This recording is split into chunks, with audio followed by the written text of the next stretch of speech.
If you're heading out on a coffee date this weekend, I've got 14 intriguing questions you can ask to shake up the conversation and form a better connection on your dates.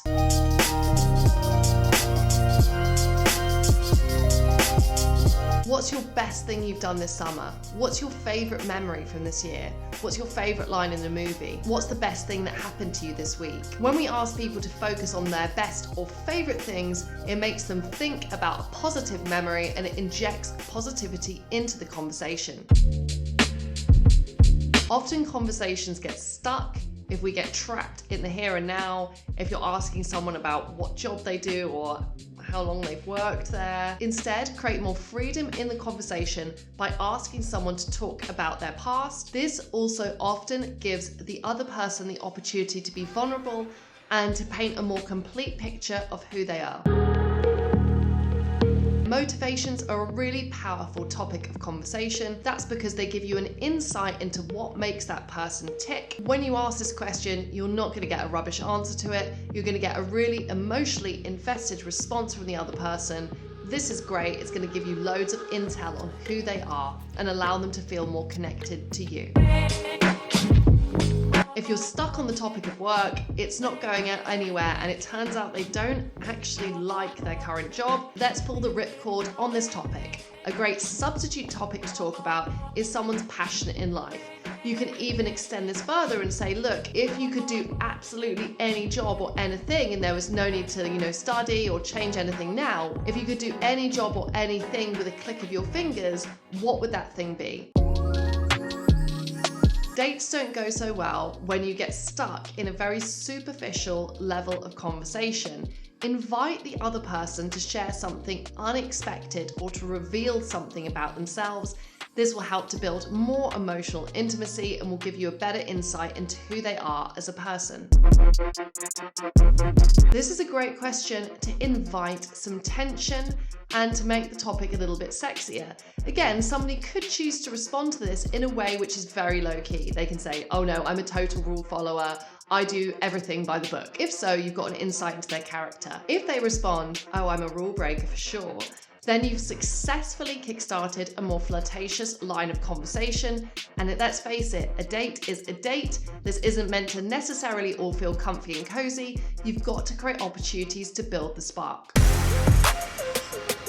This question is fantastic because it's conspiratorial, it invites more emotional intimacy. You may also find that instead of just asking these questions, you almost may want to ask yourself these questions and share your response with the person to help build that trust before diving into these more emotionally intense questions.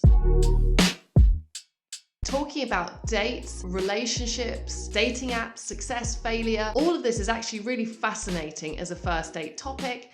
Just keep it light to begin with and talk about your most miserable first dates. This is a great question for inviting humor. Let's see if somebody can do, some beatboxing or some other performance they're going to show you. Dates have to have an element of fun and play. Again, one of the best parts about going on a date is it's an escape from those kind of boring, normal, everyday conversations that we have. I wouldn't add the second part of that question unless it's date 2 or 3 and you're trying to show more intent to get to know a person properly. However, just like you want to get someone talking about their favorite things or their best days, get them to talk about the people that they love. It will give you a great insight into their character and you will literally see them smiling from talking about someone that they like. Either or questions are easy to answer. This one will also give you an insight into the person's character. From here, you can choose to contrast them. Oh my gosh, I'm actually such an extrovert. I'm going to bring you out of your shell. Or you're going to need to bring me out of my shell. I'm a complete introvert. I love my own company. Or you can use them to show how you're similar. Oh my gosh, well, I'm a big extrovert too, so we're going to be trouble. This is a great topic of conversation for getting outside of the present moment. Remember, you don't have to get stuck in the here and now. Use hypothetical questions like this one to get someone thinking more spontaneously and creatively. This is an interesting question because it will enable you to gain an insight into their relationship goals and preferences. So if you're thinking you're looking for someone long term, this is going to help you to figure out a little bit about them. Also, again, by suspending reality here and just imagining that the person you're on a date with has no ties to this area, you're going to get a more creative and interesting answer than simply saying, oh, I guess I'm going to stick around here because all my family's here, or this is where my job is. By stepping into the world of fantasy, it's a much more exciting place for your date to be than stuck in the here and now. If you want to tune up the flirtation on your date, this is a great question to get this started with. You can either agree with them, yeah, I can see that you have got really attractive eyes, or you can disagree.